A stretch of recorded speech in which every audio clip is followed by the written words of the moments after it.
Banyak sekali mom and dad mungkin berpikir, apa sih proses bayi tabung? Berapa lama sih proses bayi tabung?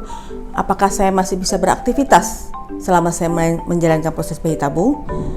Sebenarnya proses bayi tabung itu tidak terlalu lama, Bunda. Paling cuma 2 minggu. Apa itu proses bayi tabung?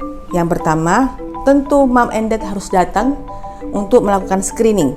Dipastikan bahwa alat reproduksi mom and dad itu sehat dan bisa melakukan proses bayi tabung. Kemudian kita masuk ke tahapan proses bayi tabung. Yang pertama, kita lakukan induksi ovulasi. Setiap bulan wanita itu melepaskan sel telur. Nah, pada bayi tabung sel telur itu dilepaskan dengan adanya stimulasi dari obat.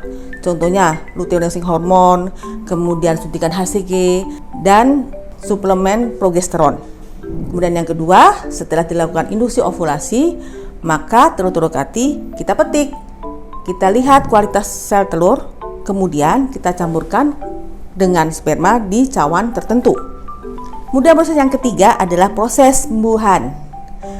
Telur dan sperma yang sudah kita campur di cawan tersebut, kita pindahkan ke inkubator. Kemudian kita lakukan proses pembuahan dengan cara menyuntikkan sperma ke saluran telur agar proses pembuahan itu terjadi dengan cepat.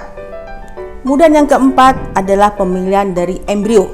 Setelah dilakukan pembuahan, tentu sel tersebut akan melakukan pembelahan yang disebut embrio. Kita memilih kualitas embrio yang paling bagus yang akan kita masukkan ke rahim mam.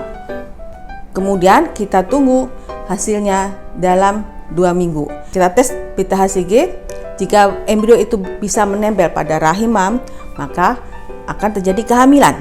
Kalau tidak berhasil menempel, maka mom and dad harus mengulangi proses bayi tabung dari awal. Jadi itulah proses bayi tabung. Tidak terlalu lama dan mom and dad masih bisa beraktivitas seperti biasa. Jika Bunda masih ada pertanyaan dan ingin langsung berkonsultasi, bisa bertemu dengan saya di Rumah Sakit Maya pada Kuningan atau di Morula IVF Tangerang. See you!